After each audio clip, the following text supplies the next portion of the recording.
नमस्कार, प्रणाम। इस समय हम पटना में हैं। आज बात करने के लिए आए हैं कि कल कुछ शिष्टमंडल जो है कि एसीएस स्वास्थ्य विभाग के जो एसीएस हैं प्रति अमृत जी से मिले हैं और जो एएनएम दीदी और एनएचएम कर्मियों की हड़ताल चल रही है उसके विषय में जो है कि उन्होंने अपना डिमांड सौंपा है। आगे बात करेंगे। कई ऐसे सवाल हैं। लोकसभा का जो है कि बजट सत्र आया है, उस बजट सत्र से जो है कि किन्हीं को कुछ मिला नहीं है। इन सब मुद्दों पर चर्चा करेंगे और आगे चर्चा करेंगे। हमारी स्कीम वर्कर्स की जो बहनें हैं, आशा दीदी हैं, आशा फैसिलिटेटर, तमाम आंगनबाड़ी की सेविका, सहायिका, रसोइया, इन्हीं मुद्दों पर हम बात करेंगे। और आप हमारे साथ में दीदी एमएलसी शशि यादव जी हैं और बात करने के लिए हमारे साथ मौजूद है। तो सबसे पहले दीदी का एक बार फिर हमारे चैनल पर स्वागत है। धन्यवाद आपके चैनल को भी जी। देखिए, ये जो कल हम लोग गए थे स्वास्थ्य विभाग के प्रधान सचिव से मिलने के लिए, क्योंकि एनएम का हड़ताल चल रहा है, एनएचएम कर्मी का हड़ताल चल रहा है, जिससे कि जन स्वास्थ्य पूरी तरह से प्रभावित हो रहा है। तो इसको लेकर के कल मैं और भाकपा माले विधायक सतदेव राम जी के नेतृत्व में हम लोग गए थे और वहाँ मतलब एनएम की नेतागण भी थीं और साथ में कह लीजिए कि महासंघ के भी नेता, एकटू महासंघ के नेता रामबली जी, एकटू के नेता रणविजय जी, ये सारे लोग थे। और उसमें ही बात हुई। हम लोगों ने वो आवेदन दिया, जो इनका मांग पत्र है वो मांग पत्र दिया गया। तो इस संदर्भ में वो मतलब जो फेस अटेंडेंस है, इस पर उनका साफ कहना था कि ये हम पूरे विभाग के लिए लागू करने जा रहे हैं। इस पर हम लोगों ने कहा कि ठीक है, फेस अटेंडेंस या जो काम कर रही है, इन्हीं केवल पे आपका विभाग चल रहा है तो काम करने में कोई पीछे नहीं हटती हैं, मगर ये अपने मोबाइल से अपना रिचार्ज करके आपका अटेंडेंस क्यों बनाएंगी? इसके लिए आप उनको मोबाइल प्रदान कीजिए, उसको रिचार्ज का पैसा दीजिए। इस पर वो सहमत हुए हैं और उन्होंने कहा है कि ठीक है, इस पे हम लोग बैठ कर के बात करेंगे और वो मोबाइल प्रदान करने पर एक सहमति बन गई है। और जो करीब 4-5 महीने से इनका पैसा बकाया था, वो पैसा भी उन्होंने कहा कि नहीं, ये बिल्कुल गलत बात है कि अगर किसी कर्मचारी का अगर 5 महीने से वेतन नहीं मिलता है तो उनका परिवार चलाना बहुत मुश्किल होता है।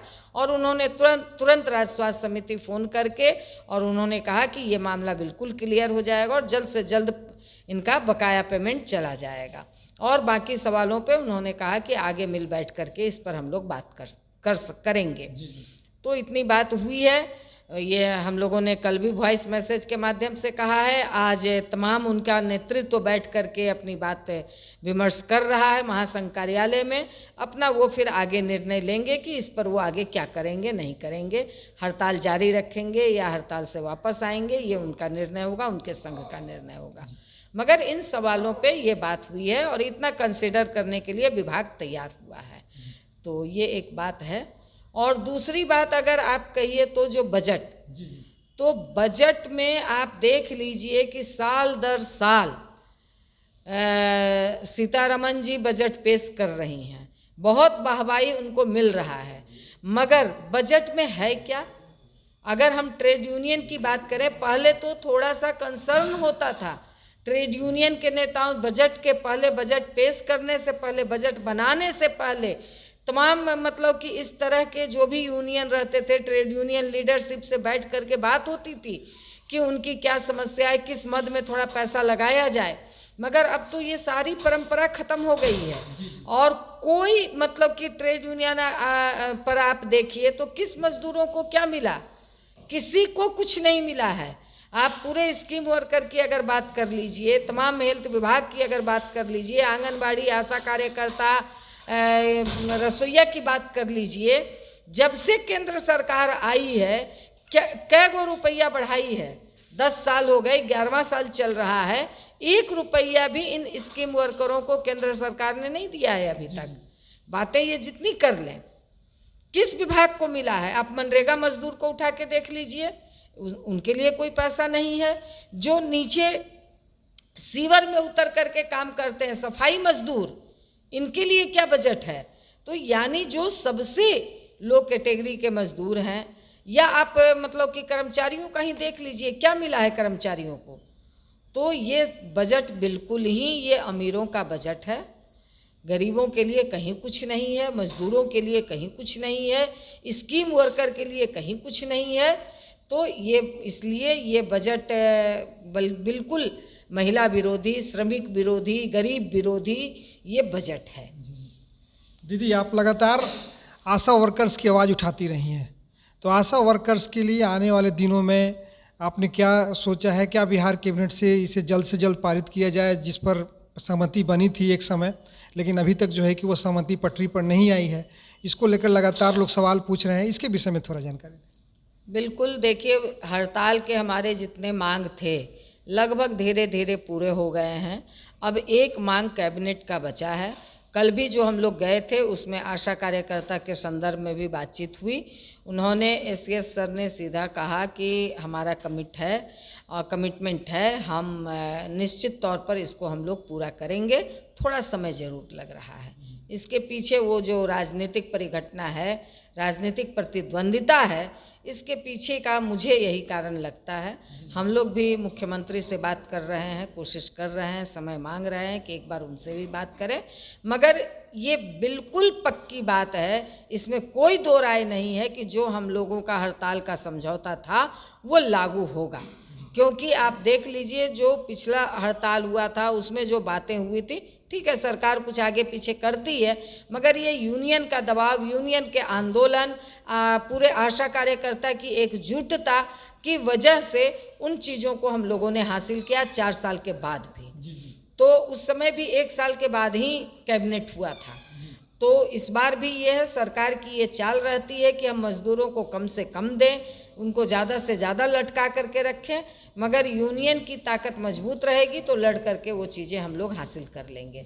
दूसरी बात है कि आयुष्मान कार्ड को लेकर के इस पर भी बात हुई कि आयुष्मान कार्ड को लेकर के आज नीचे पूरा मतलब आशा पे प्रेशर बनाया जा रहा है, जबकि आयुष्मान का ऐप है वो उनके मोबाइल पे डाउनलोड ही नहीं हो रहा है, मगर पूरा प्रेशर बनाया जा रहा है कि आपको किसी कीमत पर इस काम को मोबाइल से करना है।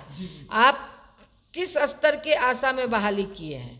आप अगर आशा नहीं कर पा रही हैं, उनके मोबाइल में ऐप डाउनलोड नहीं हो रहा है, तो कह रहे हैं कि पूरे परिवार को लेकर के ये काम करो। हमने बात की, राज्य स्वास्थ्य समिति में बात की, हमने बात की एसीएस जी से, प्रधान सचिव जी से, कि भाई मुझे ये बताइए कि आशा में वो आशा कार्यकर्ता बहाल हुई हैं कि उनका पूरा परिवार बहाल हुआ है, उनका पूरा बाल बच्चा बहाल हुआ है? कि आप मतलब ये नीचे अधिकारी पदाधिकारी कहते हैं कि तुमसे नहीं होता है तो अपने बेटा और बेटी से करवाओ, उसके मोबाइल अगर उसका मोबाइल लेकर के डाउनलोड करो। तो ये काम किसी भी कीमत पर हम लोगों ने साफ निर्देश दिया, हमारा यूनियन ने साफ कहा है कि ये काम आशा कार्यकर्ता नहीं करेगी। एक आयुष्मान कार्ड बनाने में 5 रुपया आप दे रहे हैं, बनाने में कितना टाइम लगता है जरा जा करके देख लें अधिकारी पदाधिकारी। उसके लिए अपने 5 रुपया केंद्र सरकार ने दिया है, क्या समझ करके रखते हैं? ये आशा के लिए बजट में 1 रुपये का प्रावधान नहीं है, मगर ये पॉलिटिकल एजेंडा है इनका। कितने लोगों को आयुष्मान कार्ड मिलेगा? पॉलिटिकल एजेंडा है कि हमने इतने गरीबों का आयुष्मान कार्ड बना दिया। अभी तक जितने आपने आयुष्मान कार्ड बनाया है उसमें कितने गरीबों को लाभ मिला है? तो ये सीधा सीधी इनका चुनावी एजेंडा है, पॉलिटिकल एजेंडा है, जिसमें आप पूरे आशा कार्यकर्ता को झोंक रहे हैं। ठीक है, आशा कार्यकर्ता काम से पीछे नहीं भाग रही है, वो काम करने के लिए तैयार है, मगर वो काम करेगी ना कि उसका पूरा परिवार काम करेगा। उसका पूरा परिवार किसी कीमत पर काम नहीं करेगा, उससे जितना काम होगा वो उतना काम करेगी, जितना संभव होगा उतना आयुष्मान कार्ड बना करके देगी। बाकी आप उनको संसाधन उपलब्ध कराइए, आप मॉनिटर उसके साथ उपलब्ध कराइए, फिर काम होगा। तो इसलिए ये बात हम लोगों ने कहा है, आशा कार्यकर्ताओं को भी हमने कहा है कि आप मजबूती से इस बात पर नीचे लिखित आवेदन दीजिए, अपने डीएम को आवेदन दीजिए, अपने प्रभारी को आवेदन दीजिए। इस बात को हम लोगों ने कहा है।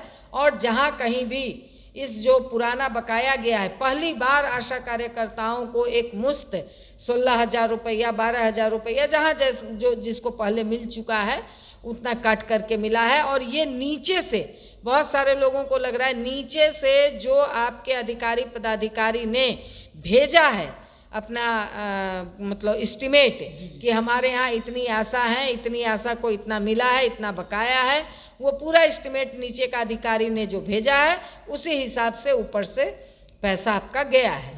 तो जहाँ कहीं भी अगर त्रुटि है तो वो नीचे के अधिकारियों को आप पकड़िए, आवेदन दीजिए, उस हिसाब से फिर उस त्रुटि को ठीक करवाया जा सकता है। दीदी, आपकी आवाज़ सभी लोग देख रहे होंगे और बताते चलें कि अभी हाल ही के दिनों में ऐसी घटनाएं हुई हैं कि कुछ छोटे मोटे कारणों की वजह से कई आशा कार्यकर्ताओं को निलंबित कर दिया जाता है कुछ लापरवाही के चलते। तो आपके तरफ से एक ऐसा संदेश जाए तमाम लोगों को कि ऐसे कोई बात ना हो जिसके चलते आप जो है कि दुविधा में पड़े, इसको लेकर थोड़ा आप बता दें। देखिए, मतलब सबसे बड़ी बात है कि मतलब इनके जो ऊपर के अधिकारी हैं काम गलत वो करते हैं और बोझ पड़ जाता है आशा कार्यकर्ताओं के ऊपर।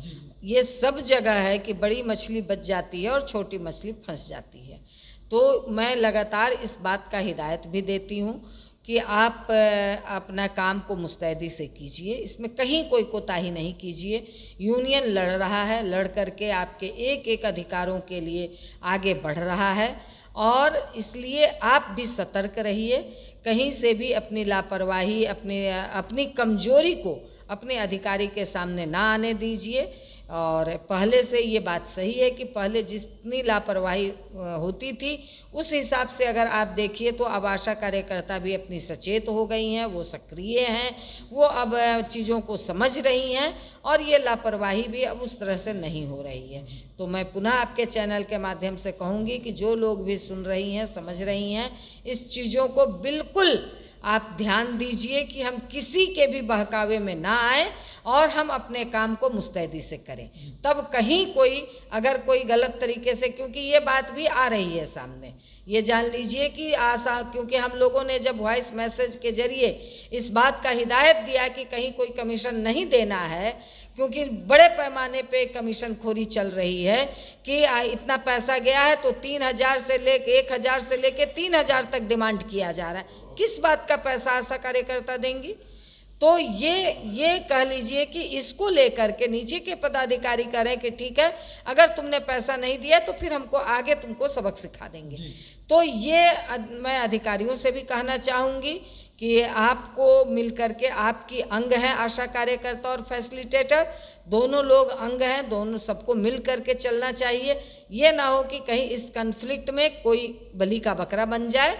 इसलिए मैं पुनः आपके चैनल से कहना चाहूँगी, बार बार कहना चाहूँगी कि इस चीज़ को मिलजुल करके आपको चलना है, क्योंकि सब एक दूसरे के बिना नहीं चल सकते हैं। आप ऑफिस में बैठते हैं तो ये लोग फील्ड वर्क करके ला के देती है, तब आप ऑफिस में बैठ करके काम करते हैं। इसलिए मिल करके चलिए, किसी पर दबाव नहीं दीजिए, किसी पे प्रेशर मत दीजिए। दीदी, आपने एक बात जिक्र किया कि अगर कैबिनेट आती है तो कैबिनेट में प्रस्ताव आ सकता है। अगर कैबिनेट में प्रस्ताव नहीं आया तो हमारी दीदी आगे क्या कार्रवाई करेंगी? क्या बड़ी बैठक बुला रही हैं या फिर राज्य सरकार आपकी बातों को मान लेगी?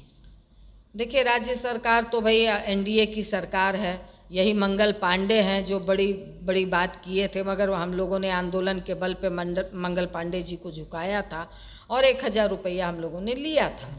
तो इस बार भी हम सरकार के तरफ से कोई दावा नहीं कर सकते। सरकार बिल्कुल जनपक्षीय नहीं है, आपने बजट में देखा है।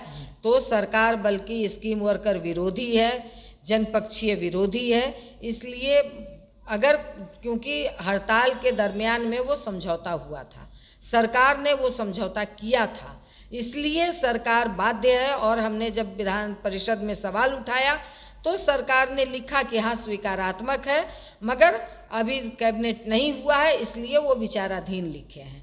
तो ये बात है, सरकार ने स्वीकारा है कि ये हड़ताल हुई थी और ये मांग समझौते हुए हैं। तो ये पॉजिटिव है, सरकार सरकार को देना होगा ये चीज़ें। और अगर सरकार नहीं देती है तो हम लोगों ने 14 तारीख को, यानी 14 सितंबर, 14 अगस्त नहीं, क्योंकि इधर मेरा भी कुछ व्यस्तता है और फिर 15 अगस्त है, कई पर्व त्यौहार हैं, तो सभी बहनों ने कहा कि, और उत्तर बिहार में थोड़ी बाढ़ है, बरसात है, लोगों को आने में दिक्कत है, तो लोगों ने कहा कि हम, क्योंकि पूरी कमेटी की राय से हम लोग राय मुशवरा से मीटिंग करते हैं, तो 14 सितंबर को सब लोगों ने तय किया, हमारी कमेटी ने तय किया है कि 14 सितंबर को पटना में हम राज्य की एक बड़ी बैठक करेंगे। उसमें फिर हम निर्णय, अगर इस समय तक हो जाता है तो ठीक है, नहीं तो फिर उस समय हम निर्णय लेंगे। हम लोग, पूरी कमेटी निर्णय लेगी कि आगे हम इस पर क्या कार्रवाई करेंगे।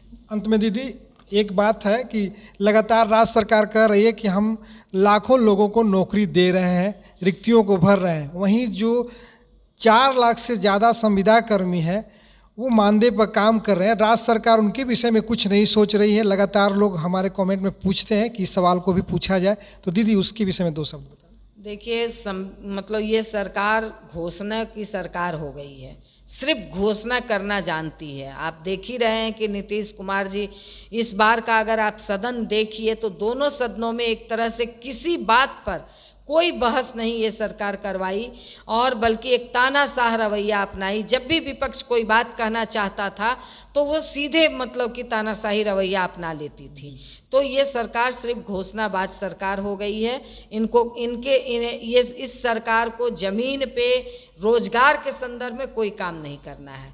नहीं तो आप समझ लीजिए कि संविदा कर्मियों पर, संविदा कर्मी जो आपका अंग है, ये सवाल हम लोगों ने उठाया था कि बेल्ट्रॉन के माध्यम से जो आप इनसे काम ले रहे हैं, तो भाई आप, जबकि सरकार इनकार कर गई है सीधे तौर पर कि हम ना कोई कर सेवा ले रहे हैं और ना इनसे कोई हम अतिरिक्त सेवा ले रहे हैं, तो ये सीधे तौर पर सरकार इनकार कर गई है। यानी कि ये साफ साफ झूठ बोल रही है, जबकि ये सच्चाई है कि आप बेल्ट्रॉन के माध्यम से लेते हैं और बेल्ट्रॉन इनसे पैसा लेता है। जब हम आपके कर्मी हैं, आप सीधे तौर पर हमको बहाल कर लीजिए, अस्थायी कर लीजिए। तो ये बिल्कुल सरकार धोखा दे रही है, और इस सवाल को लेकर के संविदा कर्मियों को संगठित होना होगा, इस सवाल पर लड़ना होगा। और इसके साथ ही साथ आप देख लीजिए कि बात ये भले जितना कर ले, डीडीटी कर्मी है, मौसमी कर्मी है, जिनकी सबकी ज़रूरत है, सरकार को काम लेती है, मगर मतलब इनको काम चाहिए मगर वेतन नहीं देंगे, कोई सुविधा नहीं देंगे। तो इस सवाल को लेकर के सारे लोग योजना बना रहे हैं, और इस पर हम लोग भी आंदोलन गोप गुट के जरिए, एक्टू के जरिए आंदोलन का नेतृत्व भी हम लोग कर रहे हैं और सवाल भी उठा रहे हैं। इसके लिए तमाम संविदा कर्मियों को मुस्तैद होना होगा, एकजुट होना होगा, और एकजुट होकर के आंदोलन की तैयारी करनी होगी। तो इस समय देख रहे थे, बातें हो रही थी तमाम संविदा कर्मी, स्कीम वर्कर, और खासकर जो बजट है उस पर भी बात हुई थी। और इस समय हमारे साथ बखूबी बात कर रही थी शशि यादव दीदी, MLC बिहार विधान परिषद, और लगातार हर चीज़ पर जो है कि बेबाक होकर जो है कि जवाब दे रही थी। तो दीदी का बहुत बहुत धन्यवाद तमाम मुद्दों पर बात करने के लिए। धन्यवाद आपका भी। ASB आज तक न्यूज़ के मैं विनोद सिंह, पटना से। Thank you.